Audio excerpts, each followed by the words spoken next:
Concernant l'autocontexte, qui ne va surprendre personne, donc un métier difficile, des revenus qui ne rémunèrent pas le temps de travail, qui nécessitent souvent un double emploi ou le salaire de conjoint, peu de temps libre, peu ou pas de vacances, un manque de reconnaissance de la société civile et également un métier qui fait peser un risque de santé sur soi et sur sa famille.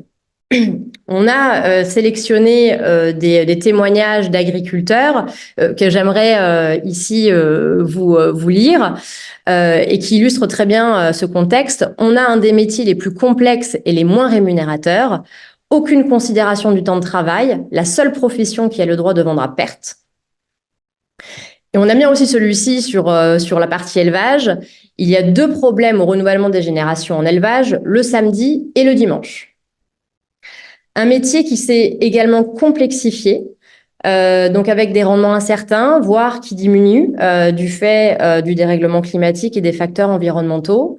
Des revenus sous pression des marchés mondiaux et de la concurrence internationale, gros sujet en ce moment, amplifié par la financiarisation et la volatilité des prix. J'aimerais vous lire un témoignage d'un des agriculteurs à ce propos. Les cours sont devenus très volatiles sur une même journée, ce que les paysans à la retraite n'ont pas connu par le passé.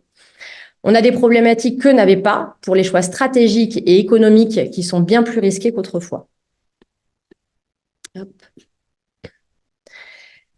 Également, un métier qui s'est complexifié du fait de la pénurie de main-d'œuvre que connaît le secteur et une complexité administrative accrue et dont le futur également est incertain. Les agriculteurs pointent le manque de cap clair, l'augmentation des prix du foncier qui fait peser un risque sur le renouvellement des générations et une incertitude sur la viabilité à long terme des fermes et la capacité à transmettre.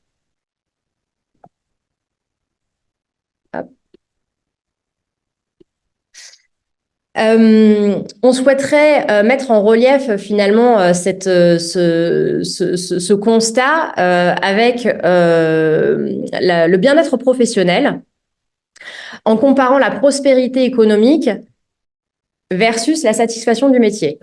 Sur la slide. Ah ouais? Votre partage d'écran est en pause. Arrête le partage. Excusez. Juste là. Ouais, voilà. Excusez-moi.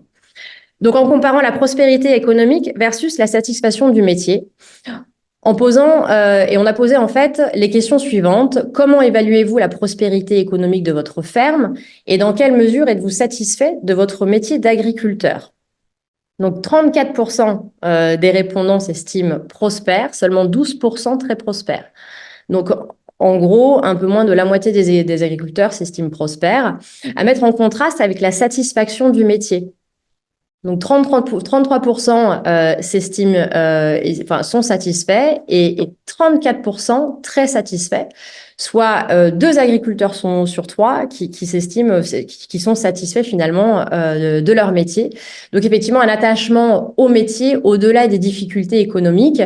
Et pour illustrer cela, on a sélectionné les témoignages d'agriculteurs. Économiquement, c'est catastrophique, mais humainement, socialement et techniquement, le métier est extrêmement stimulant. Je suis bien plus épanouie dans ce nouveau travail, malgré un revenu moins stable et un métier plus risqué. Et un agriculteur qui s'estime ni prospère, ni vraiment satisfait, c'est énormément d'investissement en temps et en argent pour un potentiel de gain extrêmement ridicule. Mais on voit aussi que la diminution de l'efficacité des produits sanitaires pose problème et inquiète 64% des agriculteurs et 43% sont très inquiets.